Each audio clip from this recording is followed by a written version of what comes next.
Salam jas merah dari Seralpen. Bagaimana kabar anak-anak kami sekalian? Semoga dalam keadaan sehat dimanapun kalian berada, dan tentunya semangat mengikuti pembelajaran jarak jauh ini. Nah, kali ini saya akan menjelaskan lanjutan materi kita di sejarah peminatan kelas 11 mengenai kerajaan maritim Islam. Nah, ini merupakan lanjutan materi saya. Di video sebelumnya saya sudah menjelaskan bagaimana proses masuknya Islam ke Nusantara kita, kemudian teori-teori masuknya Islam ke Nusantara, dan juga pengaruh dan proses islamisasi di Nusantara kita. Nah, ini merupakan lanjutan materinya. Nah, kali ini kita akan mengkaji atau menganalisis dari setiap kerajaan-kerajaan bercorak Islam di Nusantara kita. Adapun yang akan kita bahas nanti tentang kehidupan politik, sosial, ekonomi, dan juga hasil kebudayaan dari setiap kerajaan. Oke, baik, kita lanjut. Kita lihat dulu apa saja yang menjadi tujuan pembelajaran kita kali ini.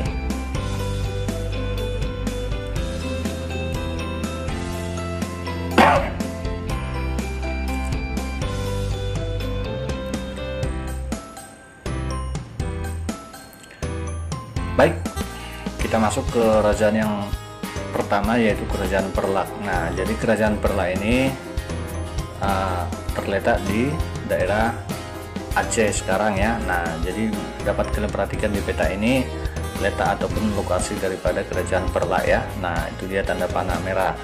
Kemudian kerajaan Perlak ini disebut sebagai kerajaan tertua ya, kerajaan Islam tertua, atau kerajaan Islam pertama di Nusantara kita ya. Nah, kerajaan ini juga sudah memiliki mata uang sendiri yang terbuat dari emas atau sering disebut dengan dirham. Kemudian ada perak, kupang, dan juga tembaga atau kuningan ya. Nah, kemudian raja yang pernah memerintah di kerajaan Perlak itu ada Sultan Alaidin Said Maulana Abdul Aziz Shah. Kemudian dilanjut Sultan Makdum Alaidin Malik Muhammad Amin Shah II Johan berdaulat ya. Nah, kemudian Sultan Makdum Alaidin Malik Abdul Aziz Shah Johan berdaulat. Nah, kemudian kita masuk kerajaan Samudra Pasai. Nah, kenapa tadi kerajaan Perlak itu tidak begitu singkat ya? Karena nanti tidak begitu banyak ditemukan sumber sejarahnya. Namun nanti kerajaan Perlak ini kemudian itu bergabung dengan kerajaan Samudra Pasai. Nah, kita bahas dulu kerajaan yang kedua, yaitu kerajaan Samudra Pasai ya.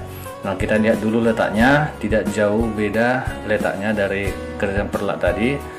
Itu ada di daerah Aceh sekarang ya. Nah, terletak di sebelah utara Perlak, di daerah Lok Sumawe sekarang atau pantai timur Aceh begitu.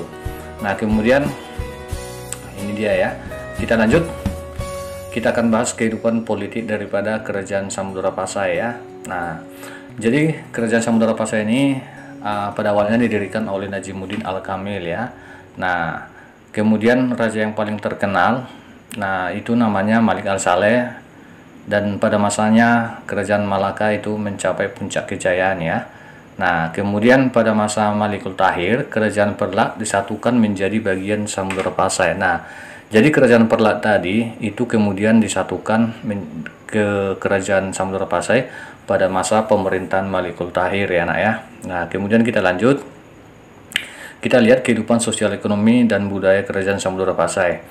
Nah, kehidupan ekonominya tentu di bidang perdagangan, adapun komoditas utamanya adalah lada, kapur barus, dan juga sudah menggunakan alat tukar yaitu emas ya. Nah, bagaimana kehidupan sosialnya? Tentu berlandaskan hukum-hukum ajaran Islam. Nah, itu sebabnya nanti daerah Aceh sekarang sering disebut dengan istilah Serambi Mekah Indonesia ya. Nah, karena sampai sekarang juga di sana berlaku yang namanya hukum-hukum berlandaskan ajaran Islam begitu. Nah, kebudayaannya apa saja yang dapat kita temukan di Samudra Pasai?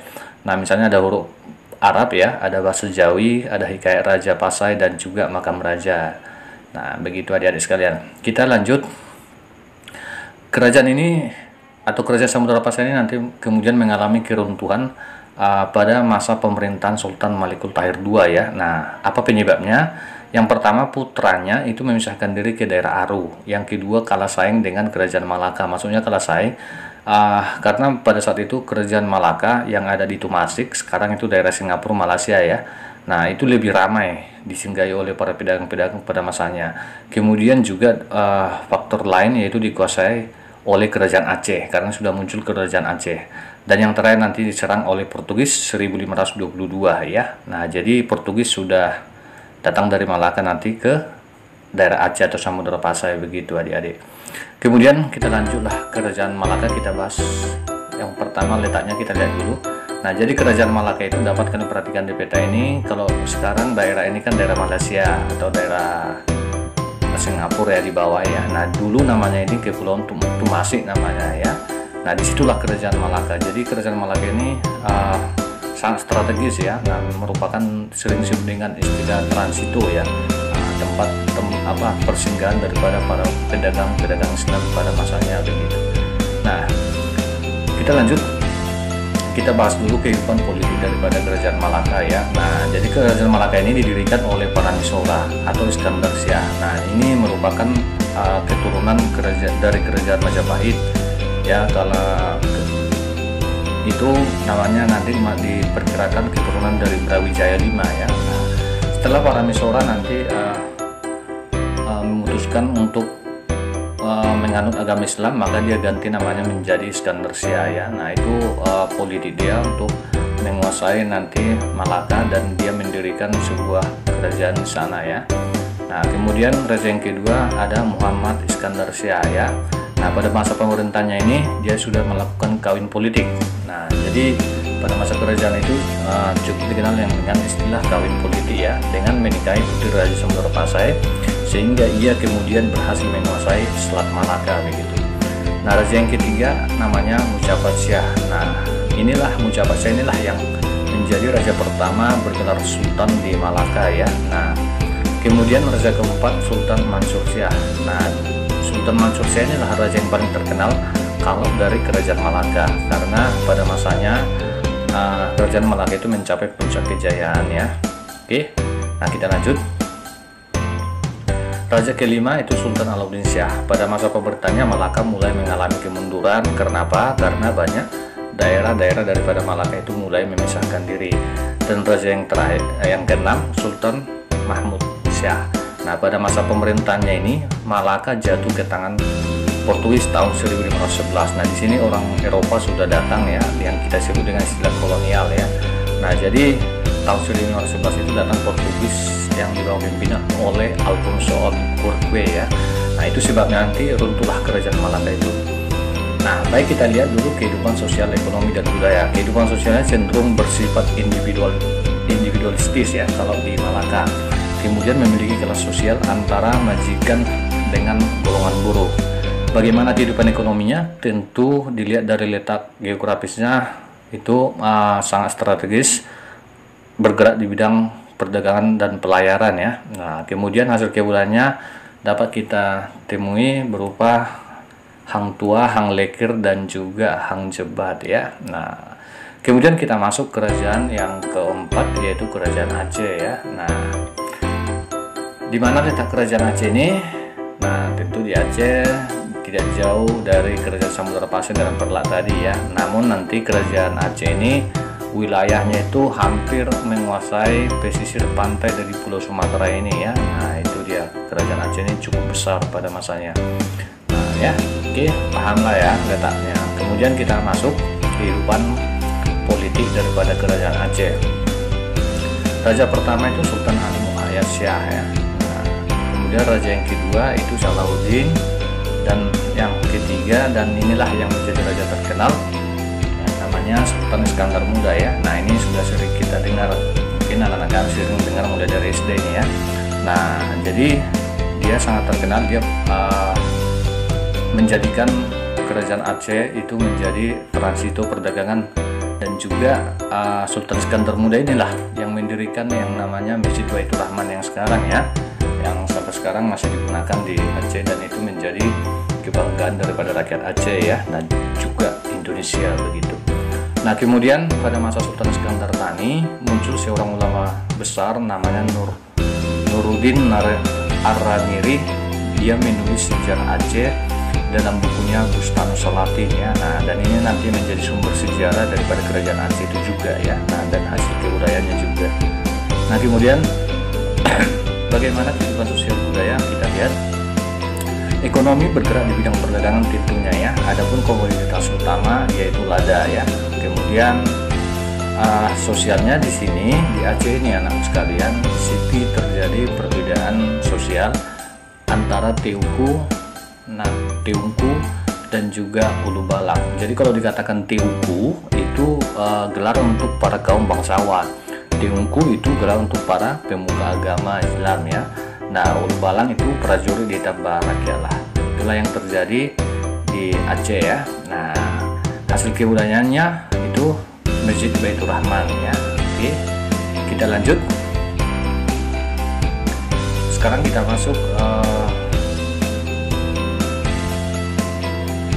Kerajaan Demak ya. Nah, jadi kita masuk ke Pulau Jawa lah ya. Nah, jadi kerajaan Islam pertama sekali di Pulau Jawa itu nanti adalah Kerajaan Demak ya. Nah, bagaimana keadaan geografisnya atau letaknya? Coba kalian perhatikan di Pulau Jawa. Jawa mana dia? Nah, ini dia tanda panahnya. Nah, jadi Kerajaan Demak itu ada di daerah Jawa Tengah ya. Nah, oke. Kita lanjut kehidupan politik Kerajaan Demak. Nah, ini didirikan oleh Raden Fatah ya, nak ya. Nah, pendiri Kerajaan Demak. Kerajaan Islam pertama di Pulau Jawa ya, ingat itu. Kemudian yang selanjutnya, Demak menjadi kerajaan maritim agraris pada masa pemerintahan dari Raden Fatah ya. Nah, membangun Masjid Demak. Nah, sampai sekarang Masjid Demak ini masih kita gunakan dan menjadi kebanggaan Indonesia ya. Oke, ini dia. Kita lanjut. Nah, kemudian dilanjut oleh Adipati Yunus ya. Nah, ini dia dapat kalian baca. Raja kedua Kerajaan Demak, Adipati Yunus pernah memimpin pasukan Demak untuk menyerang Portugis di Kerajaan Malaka ya. Kenapa ya? Nah, karena sebelum datang Portugis nanti Kerajaan Malaka dengan Kerajaan Demak itu hubungannya sangat bagus ya. Nah, tetapi setelah Malaka dikuasai Portugis, itu nanti hubungan dagang Demak dengan Portugis itu semakin berkurang. Itu membuat nanti Adipati Yunus ingin membawa pasukan untuk menyerang daripada si Portugis. Namun hasilnya adik-adik sekalian tidak berhasil ya. Nah, Demak kalah pada saat itu ya. Nah, kemudian dilanjutkan oleh Sultan Trenggono. Nah, siapa ini? Inilah raja yang terkenal daripada Kerajaan Demak ya. Nah, dapat kalian baca pada masa Sultan Trenggana ini juga pernah memerintahkan yang namanya Fathahillah untuk menyerang Portugis yang ada di Batavia ya. Nah, jadi pada saat itu Batavia ingin mulai dikuasai oleh Portugis ya. Kalau Batavia sebelumnya itu namanya Sunda Kelapa sebenarnya ya. Nah, bagaimana hasilnya? Hasilnya itu berhasil ya. Fathahillah berhasil mengusir Portugis dari Jawa Barat, dan kemudian setelah keberhasilannya itu maka nanti Sunda Kelapa itu digantilah namanya menjadi Jayakarta ya. Nah, tanggal 22 Juni 1527 Masehi. Itulah sebabnya sebenarnya sampai sekarang hari jadi Jakarta itu kan 22 Juni. Nah, jadi sejarahnya begitu adik-adik. Nah, pada awalnya itu Sunda Kelapa, setelah Fathahillah berhasil merebutnya digantilah Jayakarta. Kemudian nanti datang Belanda, dibuatlah itu Batavia, kemudian menjadi Jakarta begitu ya. Nah, ingat itu Sultan Trenggono itu kerajaan terkenal ya.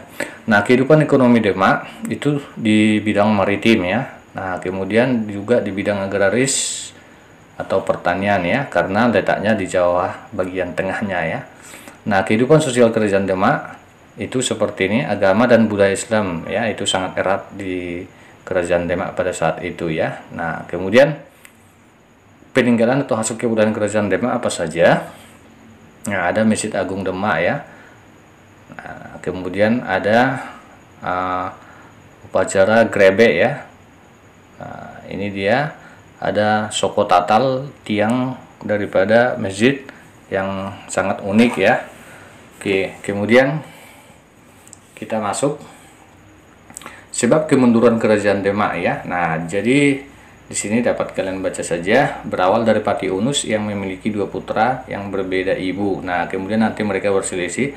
Artinya dapat kita simpulkan bahwa di sini nanti terjadi perselisihan atau perang saudara lah ya. Nah, oke, kemudian dicampuri oleh pihak luar nantinya. Kita lanjut, kita masuk ke Sultan Banten ya. Nah, jadi Banten ini dirintis oleh Nurullah pada tanggal 22 Juni ya, itu kelebihan ya. Nah, oke. Kemudian Hasanuddin digantikan oleh anaknya. Lanjut, Sultan Banten yang terkenal itu Sultan Ageng Tirtayasa. Nah, jadi Sultan Ageng Tirtayasa ini salah satu raja yang sangat benci terhadap VOC karena VOC itu melakukan monopoli ya. Nah, jadi di sini nanti bagaimana upaya VOC untuk menaklukkan Banten. Di situ nanti VOC melakukan politik divide et impera, adik-adik, atau adu domba, yang mana nanti di sini ayahnya Sultan Ageng Tirtayasa dengan putranya sendiri namanya Sultan Haji itu diadu domba, sehingga nanti kerajaan Banten ini mengalami keruntuhan ya. Nah, peninggalannya ini dapat kalian lihat ya. Nah, ini peninggalan daripada kerajaan Banten. Oke, kita masuk kerajaan Mataram ya. Nah, kerajaan Mataram ini hati-hati, Hindu-Buddha kan ada kerajaan Mataram ya, ada kerajaan Mataram, tapi itu ada kuno, kerajaan Mataram kuno. Tapi kalau kerajaan Mataram itu Islam ya. Oke, kita lanjut. Letak kerajaan Mataram ini itu di Jawa Tengah ya. Nah, ini dia. Oke, di Jawa Tengah. Kemudian Raja Mataram pertama itu bergelar Panembahan Senopati ya. Nah, kemudian kita lanjut, yang kedua Mas Jolang. Di bawah pemerintahannya kerajaan Mataram melakukan ekspansi, artinya perluasan wilayah adik-adik ya. Nah, selanjutnya Sultan Agung, inilah yang raja terkenal dari kerajaan Mataram ya. Nah, jadi kalau kita kenal ada kalender Jawa, nah Sultan Agung lah yang menciptakan itu ya. Di bawah kepemimpinan Sultan Agung ini, Mataram itu berkembang menjadi kerajaan besar di Pulau Jawa dan juga Nusantara pada masanya ya. Nah, adapun jasa-jasanya dapat kalian baca, Sultan Agung telah ditetapkan sebagai pahlawan nasional Indonesia ya. Nah, itu dia. Kemudian kita lanjut, kita masuk Amangkurat I ya. Nah, setelah nanti Sultan Agung dipimpin oleh Amangkurat I lah ya. Nah, tetapi pada Amangkurat I ini nanti terjadi Belanda VOC itu mulai masuk ke politik atau kerajaan daripada Mataram ya. Nah, karena Amangkurat ini nanti melakukan hubungan kerjasama begitu. Oke, nah jadi kemudian nanti VOC itu melakukan pemecahan ya terhadap kerajaan Mataram yang begitu kuat, yaitu dapat kalian baca melalui perjanjian Giyanti tahun 1755 ya. Nah, yang mana Mataram itu nanti dibagi menjadi dua, itulah Kesultanan Yogyakarta Hadiningrat dan Kesultanan Surakarta Hadiningrat. Nah, kemudian di tahun 1813 juga nanti Kesultanan Yogyakarta dibagi lagi menjadi dua, Pakualaman dan juga Kesultanan Yogyakarta Hadiningrat. Nah, begitu juga nanti Surakarta itu dibagi lagi melalui perjanjian Salatiga namanya ya, tahun 1757. Nah, tujuan daripada VOC di sini tentu adalah ingin memecah belah persatuan kesatuan yang dimiliki oleh kerajaan Mataram. Nah, inilah awal keruntuhan daripada kerajaan Mataram itu nantinya adik-adik sekalian ya. Hal inilah yang menyebabkan kerajaan Mataram mengalami keruntuhan. Oke, kita lanjut bagaimana kehidupan ekonominya. Ini bergerak di bidang sektor agraris ya, karena letaknya itu berada di pedalaman. Mataram juga memiliki daerah kekuasaan di daerah pesisir utara Jawa yang mayoritasnya itu sebagai pelaut ya. Nah, itu bidang ekonomi. Kemudian bidang sosial dapat kalian baca di sini. Nah, di sini sudah disusun berdasarkan atau bersifat feudalistis ya. Para pejabat itu mendapat imbalan berupa tanah garapan atau pajak tanah begitu. Nah, hasil kebudayaan Mataram ini dia, dapat kalian lihat ya, sastra Gending. Nah, kalender Jawa tadi ya. Nah, oke. Kita masuk, kita menyeberang dari Pulau Jawa ke Kalimantan ya. Nah, jadi Kalimantan itu ada kerajaan Islam yang sangat terkenal namanya Kerajaan Banjar ya, nah ya. Nah, letaknya itu di sini Kalimantan paling bawah selatan ya. Oke. Jadi ya. Nah, Islam datang ke Kalimantan itu pada abad ke-15 ya. Nah, itu adik-adik sekalian, kita lihat bagaimana kehidupan politiknya. Ini dapat kalian baca ya. Oke, kita lihat raja yang paling terkenal. Tetapi nanti di Kerajaan Banjar ini juga nanti mengalami keruntuhan setelah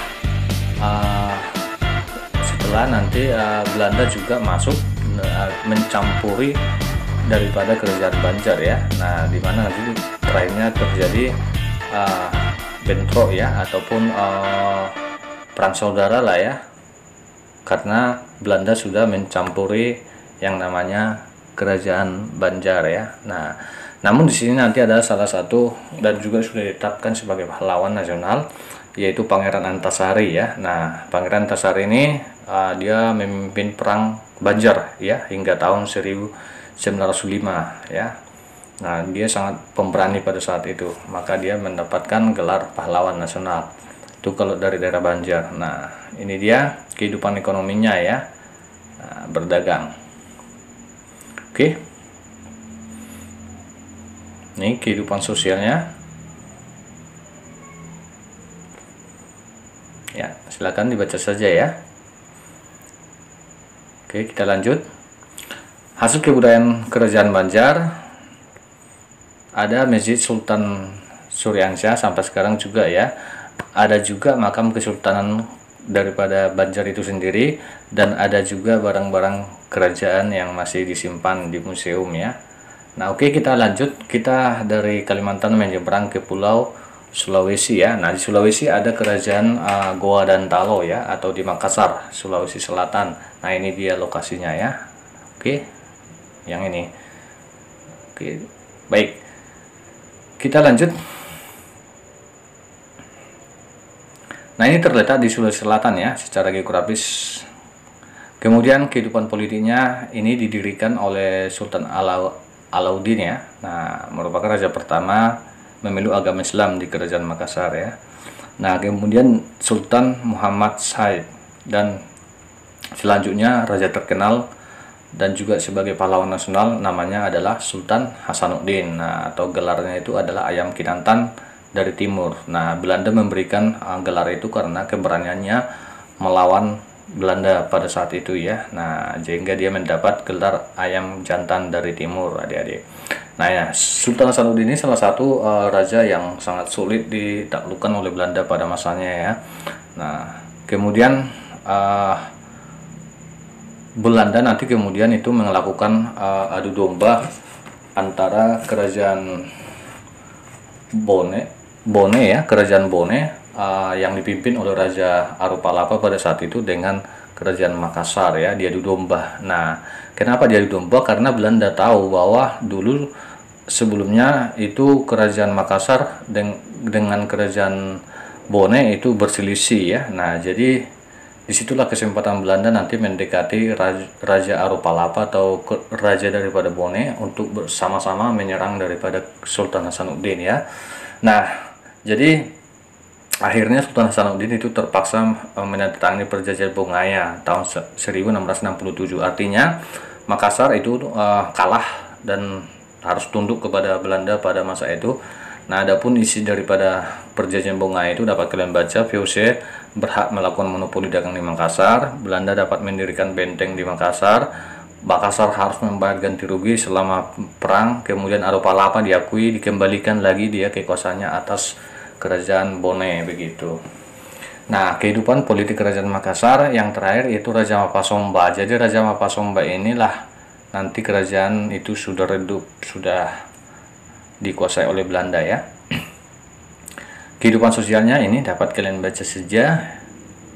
Kemudian kehidupan sosialnya juga ini ya. Oke. Nah, hasil kebudayaan daripada Kerajaan Makassar yang sangat terkenal misalnya ada kapal pinisi dan Lombo ya. Nah, ini dia ya. Nah, kapal pinisi ini diperkirakan ini sudah sampai ke Eropa pada masanya, adik-adik sekalian. Jadi cukup hebat ya. Oke, nah ini juga ada Masjid Katangka didirikan pada tahun 1905 Masehi ya. Nah, selain itu juga ada kompleks makam Raja-Raja Goa Talo, ini dia ya. Nah, ini menjadi objek wisata sekarang ya. Nah, ada juga benteng, inilah benteng-benteng nanti yang didirikan oleh Belanda ya di ujung pandang. Kemudian kita masuk ke daerah Maluku ya. Nah, di daerah Maluku itu nanti ada kerajaan Tidore dan Ternate. Ini dia letaknya adik-adik sekalian. Oke. Nah, perhatikan ini kerajaan Ternate dulu ya. Nah, ini dia. Jadi kerajaan Ternate ini itu dipimpin oleh Sultan Babula ya. Nah, Ternate mencapai puncak kejayaan tahun 1057, berhasil mengusir Portugis dari Maluku ya. Nah, ini salah ini ya, salah, ada yang kurang ini. Kemudian Babula bergelar yang di Pertuan di 72 pulau ya, meluaskan wilayahnya sampai ke Filipina, jadi cukup luas adik-adik. Kemudian kita lanjut kehidupan ekonomi masyarakat Ternate dan Tidore. Nah, ini dia yang sangat terkenal adalah rempah-rempah ya, ada cengkeh ya. Oke. Nah, kehidupan sosial masyarakat Ternate dan Tidore, ini dia ada mengenal yang namanya istilah sultan, jugugu, kemudian kapten laut, hukum, dan juga swasiwa. Nah, itu dia. Latar belakang pembentukan Uli 5 dan Uli Siwa. Nah, ini dia. Kalau Uli 5 ini maksudnya persekutuan 5 saudara. Ini dipimpin oleh Ternate adik-adik ya. Nah, ini beranggotakan Ternate, Ambon, Bacan, Obi, Seram. Nah, ya, makanya disebut dengan 5 ya, 5 saudara. Sedangkan Uli Siwa itu persekutuan 9 saudara yang dipimpin oleh Tidore begitu. Kemudian peninggalan kebudayaannya ini dapat kalian baca saja. Oke, itu saja adik-adik sekalian materi kita. Semoga apa yang saya sampaikan ini bermanfaat ya. Nah, ini sekilas bentuk-bentuk akulturasi kebudayaan Islam. Silahkan disaksikan saja ya. Nah, sampai ketemu di materi berikutnya ya.